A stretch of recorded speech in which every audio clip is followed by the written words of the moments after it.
Ano po ba ang digital eye strain at paano po ito nakakaapekto sa ating mga mata sa araw-araw? Go ahead po, Doc.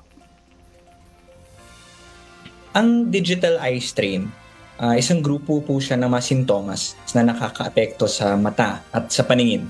Minsan tinatawag itong visual fatigue o computer vision syndrome. Karamihan ng tao ngayon gumagamit ng digital devices sa pag-aaral, sa pagtrabaho. Minsan sa gabi, madalas nakahiga, nagne-Netflix o nag-YouTube. So, 3 milyon na tao, lahat ng edad, nanganganib talaga sila sa tinatawag na digital eye strain. Ang mga sintomas ng digital eye strain madalas pansamantala at madalas nakakaabala sa trabaho, sa pag-aaral, at dahil sa pandemya, dahil sa COVID, napansin talaga namin na mas dumadami talaga yung mga pasyente na nagkakaroon ng tinatawag na digital eye strain. Ano yung mga karaniwang senyales na nakakaranas na po ng digital eye strain yung isang tao po, Dr. Lee? Thank you po. So ano ba nararamdaman ng isang taong may digital eye strain? Maraming tinatawag na signs and symptoms, mga sintomas ng digital eye strain. Isa yung madalas na pagluha, lumalabo yung paningin, sumasakit yung ulo, makate, minsan nararamdaman yung mata, sumasakit yung balikat at leeg, sensitibo sa ilaw yung mata, minsan nababawasan yung concentration, at minsan din pakiramdam na mahirap buksan yung mata. So kung napansin nyo, maraming sintomas talaga ang digital eye strain. Doc, doon sa mga in-elaborate nyo, awat tulo ng Diyos, in-evaluate ko, wala po ako down. Okay, Doc. Congratulations po. Thank you very much. Ayan. Nakikinggan ko pa yung Attorney Dot. I don't know with you, Attorney Dot. So go ahead po, Attorney Dot, please. Well, ako Miss Annie talaga matigas ang ulo ko eh. Napakahilig ko talaga sa social media. Yes, Miss Annie. So, aminin ko kay Dr. Lee, ako po ay merong mga symptoms. Lalo na po yung headache. Ngayon nga lang, masakit po yung ulo ko eh. Kaka-Facebook ko siguro. Pero yun na nga, mali talaga yan. So, Dr. Lee, totoo po ba na kapag madalas nakatutok sa screen, pwede po ba talagang masira ang mata, Doc? So, madalas tinatanong sa clinic yan. Madalas din nagsasabi yung magulang na kaka-cellphone mo yan. Panakot ng magulang sa mga bata yan. Pero yung prolonged screen time na tinatawag, wala pang siyensya na nagsasabi na may permanenteng damage siya sa mata. Pero pwede niyang ma-exacerbate yung mga meron ng sakit sa mata. At pwede magkaroon ng discomfort, katulad ng sinabi kanina, ang daming mga sintomas, mas masakit yung ulo, mas sakit yung mata, minsan mas mainit yung pakiramdam sa mata. Pero sa damage na permanent, wala pang siyensya na nagsasabi niya. Okay. Well, that's good news indeed, Miss Annie. Permanent damage, hindi naman pa lumalabas hanggang ngayon. So, medyo safe pa rin ako, Miss Annie. Okay? Miss Annie, ikaw naman. Nakakatawa ka talaga, Attorney Dot. Ayan. Pero, Attorney, mamaya baka magbigay ng advice. Ano yung mga karaniwang gawain na nakakapagpaalala ng digital eye strain? At paano maiiwasan ito araw-araw? Nakakapagpalala. That's what I meant, Attorney Doc Lee. So, sa yung pangmatagalan na paggamit ng computer or digital devices, katulad ng cellphone, tablet, yan actually yung pinakakaraniwang sanhi ng digital eye strain. Yung mga tao na nakatutok sa screen na lampas ng 2 oras o higit pa, sila yung nagkakaroon ng kondisyon na ito. So, yung paggamit ng computer, napansin nila mas nagiging sanhi ng digital eye strain compared sa mga nagbabasa ng libro. Ngayon, marami na tayong binabasa na nasa computer, no? Ito ay dahil hindi na madalas yung pagkurap ng mata, no? Hindi nakaka-kurap at nagda-dry yung mata. So yung nangyayari diyan, yung glare na galing sa mga devices natin, mas naapektuhan na yung mata. So minsan din may ibang sakit na sa mata na hindi pa nakikita, mas na-exacerbate yung nararamdaman. Yung poor posture sa katawan. So kanina sinabi natin, madalas nakahiga sa kama tapos nanonood ng video pampatulog. Madalas yan, or nasa harap ng computer. Kung work from home po, minsan masyadong komportable, hindi na straight back. Pwede rin yan. Kapag nakatapat sa isang electric fan, minsan mainit yung sa nagtatrabaho, nakatapat yung electric fan, since hindi nagkukurap, nagda-dry yung mata, nahahanginan, nakakontribute din sa digital eye strain. So, Okay. at minsan, hindi na assess, kailangan pala nagsasalamin, at dahil may gumagamit ng mga devices, mas nagwo-worsen yung pakiramdam ng digital eye strain. Attorney Dot, may mga guilty your honor tayo doon. Oo, talaga. Pero Sani, napaka practical nitong tinuturo sa atin ni Doc Lee, because all of us use gadgets, whether That's it be correct. cellphone or iPad or computer. So Dr. Lee, I have a question because talagang tinamaan po ako, no? Isa ako sa mga babad sa social media. Meron po bang mga screen settings or iba pang paraan para po maging komportable naman, or at least maging safe ng konti yung mga mata po natin? Mahirap talagang sabihin sa tao na huwag silang gumamit ng devices, huwag silang gumamit ng computer, kasi ginagamit natin siya pang hanap buhay sa pag-aaral. So, yung mga gumawa ng gadgets, gumawa din silang paraan para mag-adjust ng settings. Isa dito yung pag-adjust ng brightness tsaka contrast levels, pwedeng hinaan. Ang paggamit ng malaking font, para pwede mong babaan yung brightness para mabasa pa rin. Minsan pwede mong i-on yung tinatawag na filter or night mode settings para mas kalmado sa mata yung screen. Ilan lang to sa mga pwedeng gawin para maging mas komportable yung pagbabasa at maiwasan yung eye strain. Attorney, alam mo ba Important. gawin yan? Miss Annie. Attorney? Ako hindi po. Pagpapaturo tayo, Miss Annie.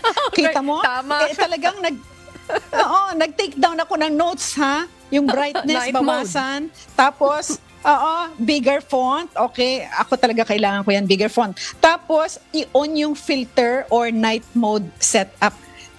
Miss Annie, magpapaturo tayo sa mga mas bata sa atin. Okay? Okay. Thank you, Attorney Dot. Dr. Lee, nakakatawa. Nasisihan kami dito sa binibigay mo mga information.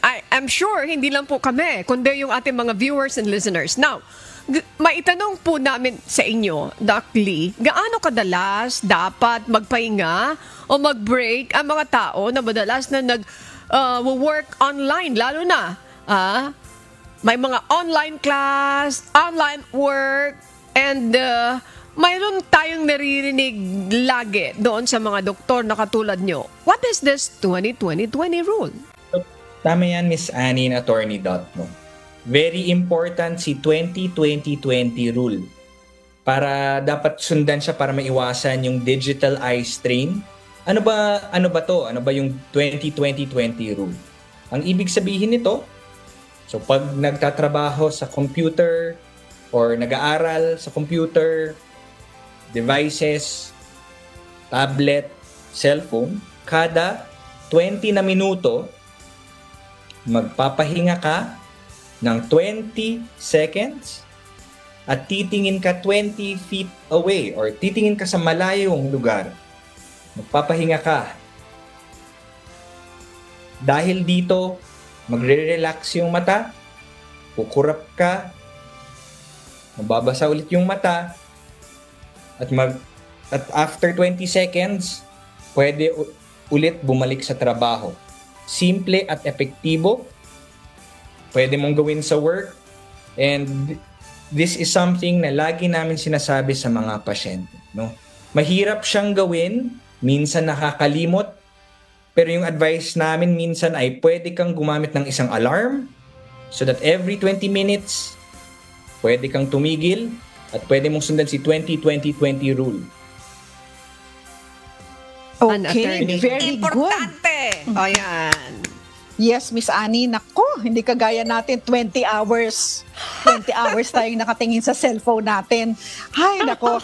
Okay, si Doc natawa. Natatawa din si Doc. Doc. Pero kami guilty. Okay,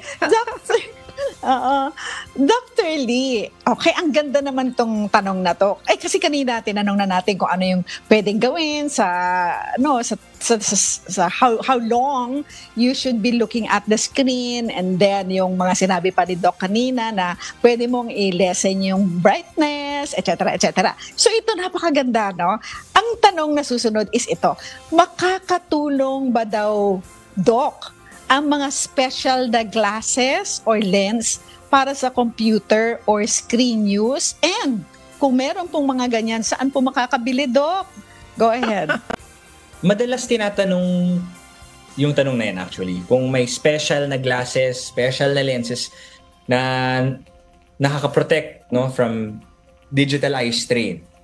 Ang sagot namin dyan, no, base sa siyensya, na wala pa talagang proof na gumagana yung tinatawag na anti-blue light na glasses or lenses na nakaka-reduce ng digital eye strain or damage sa mata. So, ang usual advice pa rin namin is still the 20-20-20 rule, and ang isang tamang check-up sa isang specialista, no, para ma-check yung mata. Pero ang pagsuot ng special glasses for protection, ang sinasabi namin dyan ay wala pa po siyang proven na science. Okay. Ayan, Miss Annie, wala pa pala. Ay, akala ko bibili na ako ng special glasses. Pero, Miss Annie, isang tanong lang, isang tanong bago ko ibigay sa'yo. Kasi sinabi ni Dr. Lee na kailangan magpa-check up, di ba? Doc, gaano po kadalas dapat magpa-check up sa isang ophthalmologist? And ano po yung mga symptoms na kailangan talagang, time mo na pumunta sa isang ophthalmologist? Go ahead po, Doc. Important ma-screen sa everyone sa buhay nila, na ma-screen at least once, no, annually, to check if may tinatawag na pre-existing condition sila sa mata. At syempre nag-iiba-iba na dyan kapag may na-diagnose na isang sakit sa mata. Mag-iiba na yung follow-up sa specialista or isang ophthalmologist. Pero sa kung nagtatanong kung may emergency, syempre kung may naramdaman na sa mata, namumula siya, sumasakit siya, nangangati siya, na tamaan sa mata, biglang naglabo, biglang hindi na makakita o kakaiba na, may floaters na tinatawag and flashes of light, definitely better na magpatingin agad sa isang ophthalmologist, specialista sa mata. Okay. So, Miss Annie, ayan na. Lahat na ng tips na, pati sa pagpapacheck up. Pero ngayon ko lang nalaman, Miss Annie, ang pronunciation pala is ophthalmologist. Yes. Yeah, I always thought that it was ophthalmologist. Okay? So thank you, Dr. Lee, for giving us that correct pronunciation. Miss Annie, ikaw naman. Thank you very much. Quickly lang po, Doc, bago dun sa mga tips na hihingin pa din namin sa inyo.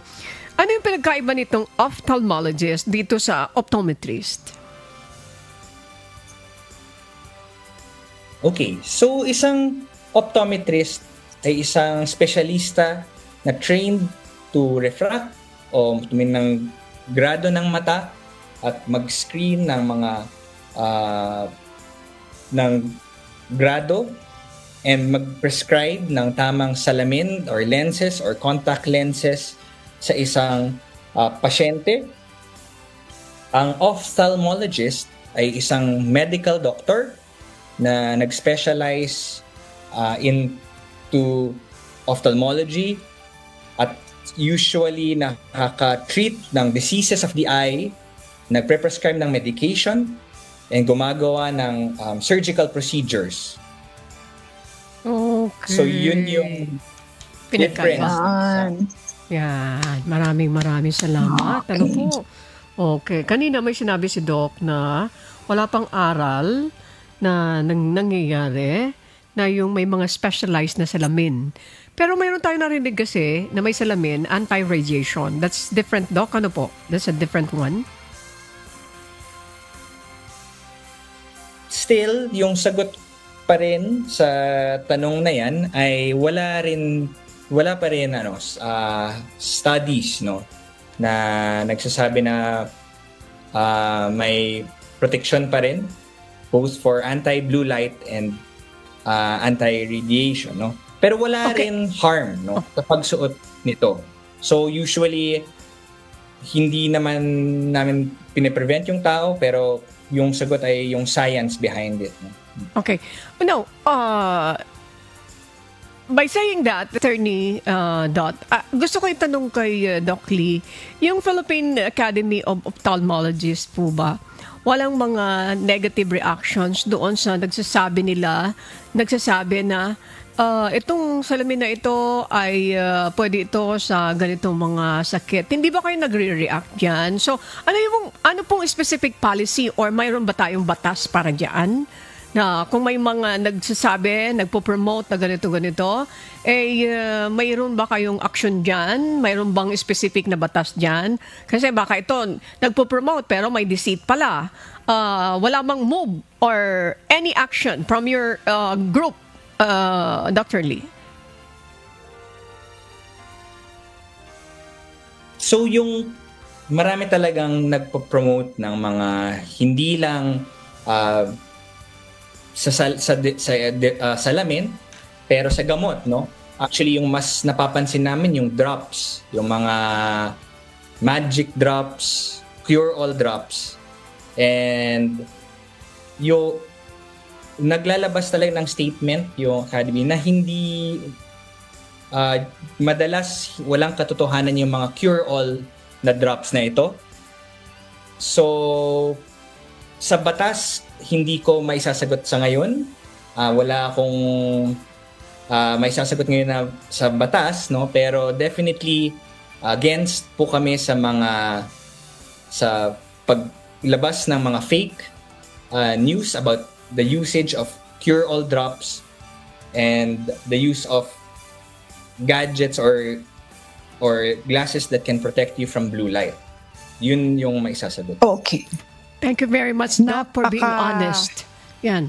Yes, napakaganda po ng reminder na yan, kasi minsan hindi ba yung social media nai-influence tayo agad kala natin. Totoo, minsan gumagamit pa sila ng mga celebrities para mag-advertise na kung ano-anong mga gamot or yan, mga cure-all, pero yung pala fake naman pala. Okay, But, Attorney Dot, bago natin pakawalan, Attorney Dot, how about yung mga reading glasses, Attorney Dot? Sorry to interrupt you, Attorney Dot. How about reading glasses? Halimbawa, pag-check up and then sasabihin, reading glasses, ito yung grado mo.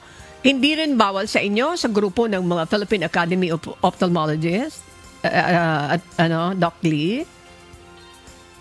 Okay, so iba naman po yung reading glasses po. Okay. Yung reading glasses, especially to people who reach the age of 40 and above, na nagkakaroon na tinatawag na presbyopia or nawawala yung abilidad na magbasa ng malapit, which is a normal aging process, usually kailangan po talaga nila ng reading glasses at tamang refraction or grado sa mata. So, yan ay kailangan po talaga na tama yung grado at tama yung sukat. And yan ay okay. Okay po yan. Okay po yan. Yan. Basta tama po, tama po yung grado sa mata. Ayan. Attorney Dot, Okay. very important kasi Okay. yan, Attorney Dot. Di ba po, yung mga reading glasses na hindi naman ma-afford ng ating mga kababayan at hindi, walang bawal doon. At syempre, yung nag-check talaga ay, Doc, optometrist, ophthalmologist. Ophthalmologist, Doc? O optometrist? Both specialists check. can actually Okay, can very check. good. And if you go to both, they can check. Yung advice, the advice is usually you go to any of those two specialists, and as long as they are able to refract or check yung grado ng mata at tama yung maibigay na grado sa mata, yan yung susuotin ng pasyente. Yan, approve na approve kami sa ganyan. Yes. Okay, very good. Thank you very much. Okay. Attorney Dot, alam kong may habol kang tanong. Yes. Huwag muna natin paalisin. Sandali lang po, Doc Lee. Oo, Thank sandali you. na lang. Last na po ito, Doc, ha? Minsan kasi, Miss Annie at saka Doc, may mga nakikita ko na mga bata na, ang mabata pa, naku, nakababad sa mga iPad nila. Parang yun ang ginagawang yaya ng mga magulang, no? Hindi nila inaalagaan na mabuti. Sila nagsa-cellphone, tapos bibigyan na lang nila ng iPad yung kanilang mga anak. Magge-games, etc. Doc, ano po ang reminder po ninyo sa mga parents, lalo na ng mga toddlers, tsaka yung mga up to 7 years old na kadalasan nasa bahay lang at nag-iPad or nasa harap ng TV or naka-cellphone? Go ahead po. For children, reminded ang limited screen time. Per age, meron yang mga certain amount of time na pwede dapat sa kanila. May mga posters para sa ganyan na released ng academy, pwedeng i-share yan. Pero the usual rule is really to remind the children to limit their screen time. Although alam ko mahirap para sa mga magulang, no, na gawin. Kung kayang gawin, i-limit at mas kayang i-promote yung paglalaro sa labas or ang physical activities or makipag-usap sa ibang bata, that might be better and healthier. Okay. Okay, Yes, Attorney very Dot. good. Yan po, Useful napakaganda ng insights. closing remarks. Okay, wala na po tayong oras, Dr. Lee, but I would like to express to you our sincerest gratitude because we really, really learned a lot from you this afternoon. So maraming salamat po. Thank you very much, Dr. Lee Obias-Tan, comprehensive ophthalmologist and eye surgeon of the Bicol Medical Center and the Philippine Academy of Ophthalmology or PAO. And of course, yung aking pasasalamat po ay galing na rin po sa lahat ng kasama ko po sa Serbisyong Bayanihan. Of course, Miss Annie also. If you liked or learned from this video, please click subscribe.